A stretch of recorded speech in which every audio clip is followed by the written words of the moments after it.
آپ آئین سازی کیجئے لیکن لوگوں کے سروں سے دوپٹے چھین کے نہیں.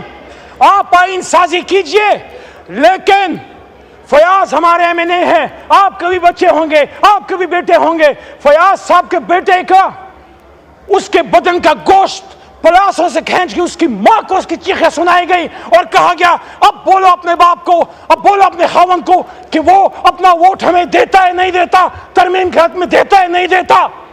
یہ کیسی آئینی ترامیم ہے جس میں ہمیں اس کو اغوا کرنا پڑ رہا ہے؟ یہ کیسی آئینی ترامیم ہے جس میں سعد اللہ بلوچ, وہ کشمیر میں تو نہیں رہتا مقبوضہ کشمیر میں, سعد اللہ بلوچ جو ایم این اے ہے ہمارے اس معزز ایوان کا, وہ فلسطین میں تو نہیں رہتا, وہ غزہ کا باشندہ نہیں ہے, وہ پاکستان کا اور پاکستان کے دل پنجاب کا باشندہ ہے. اس کی وائف, اس کی بیٹی اور ان کی خالہ کو اٹھا لیا گیا اور تھریٹ کیا گیا کہ آؤ ووٹ کرو ان ترامیم کے حق میں ورنہ آپ کے ساتھ یہ اور یہ کیا جائے گا. یہ آپ کی ترامیم ہے. آپ سوال کرو بلاول صاحب سے, میاں نواز شریف صاحب سے سوال کریں کہ کیا یہ سب آپ کی مرضی سے ہو رہا ہے؟ راج صاحب, یہ کافی نہیں ہے, یہ کافی نہیں ہے کہ آپ یہ کہیں کہ ہم نہیں کر رہے. ہو سکتا ہے آپ نہ کر رہے ہوں لیکن حکومت آپ کی ہے, حکومت مسلم لیگ نون کی ہے, صدر پاکستان پیپلز پارٹی کا ہے.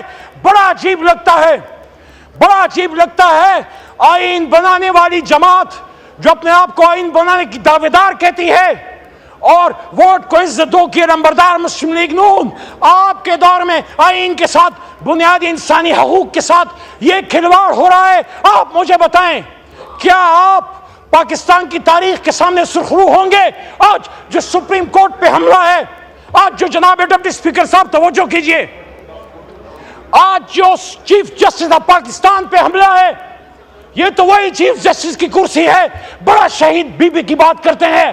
صرف قربانیوں کو ہم نے کیش نہیں کرنا, ان کے قربانیوں کا جو ماخذ ہے, اس کا جو اصل ہے, اس پہ عمل کرنا ہے. شہید بی بی نے اپنی شہادت سے پہلے کہا تھا اپنے چیف جسٹس کے گھر پہ پاکستان کا جھنڈا لہراؤں گی. میاں صاحب خود نکلے تھے, لانگ مارچ کیا تھا چیف جسٹس صاحب کے لیے اور سپریم کورٹ کے لیے.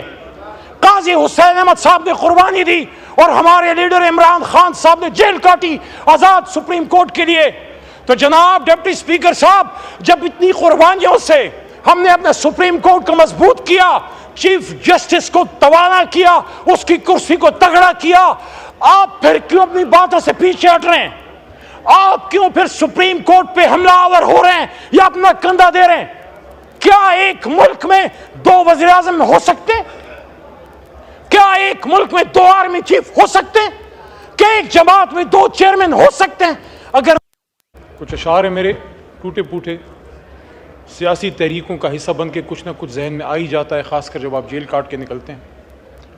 یہ جمہوریت کا بازار ہے صاحب, یہ جمہوریت کا بازار ہے صاحب.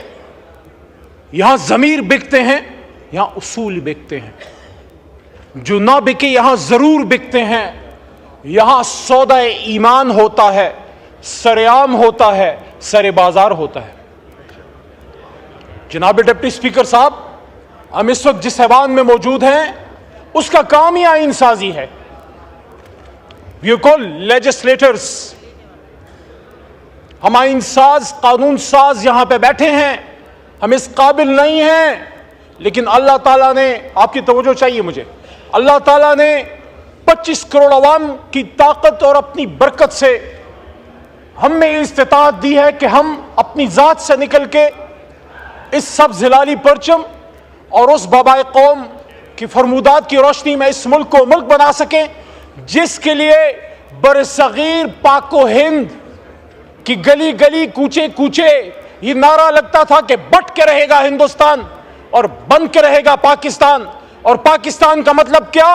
لا الہ الا اللہ. تو لا الہ الا اللہ کا کیا مطلب ہے؟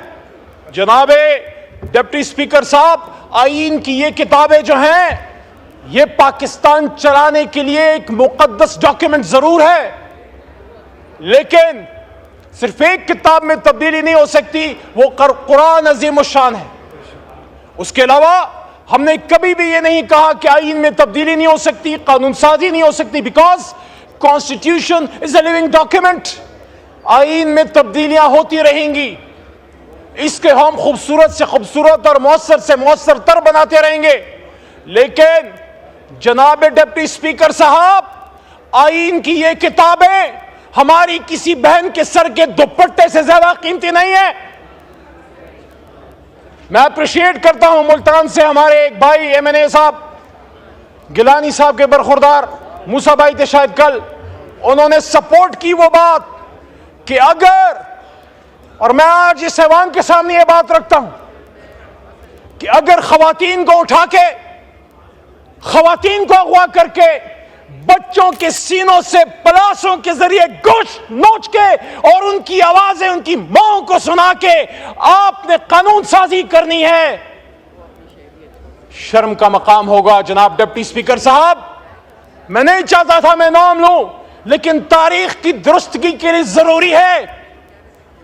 گھر کے سامنے سابق وزیر خارجہ جناب شاہ محمود قریشی صاحب کی بہو، ہماری بہن، میرے چھوٹے بھائی زین قریشی کی گھریلو خاتون وائف کو جب نقاب پوشوں نے اغوا کیا، میرے بھائیوں، میرے دوستوں، آپ اگر اس بات پہ سٹینڈ لے لیتے جب اس ایوان میں آپ کے اور میرے 10 بھائیوں کو اٹھا کے لے گئے رات کو، آج تک 9 ستمبر کی رات تھی وہ، آج ہم 18 اکتوبر کو رو رہے ہیں۔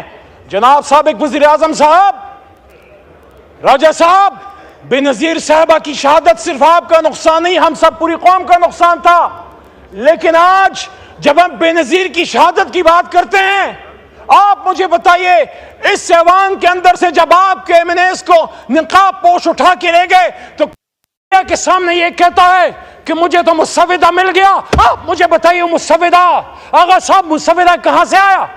میری معلومات کے مطابق، میں بھی ایک چھوٹا موٹا منسٹر رہا ہوں اس حکومتوں میں، میری معلومات کے مطابق لا منسٹر جب قانون بناتا ہے وہ کیبنٹ کی اپروول سے، وزیر اعظم کی منشا سے اس کی لا ڈویژن بناتی ہے۔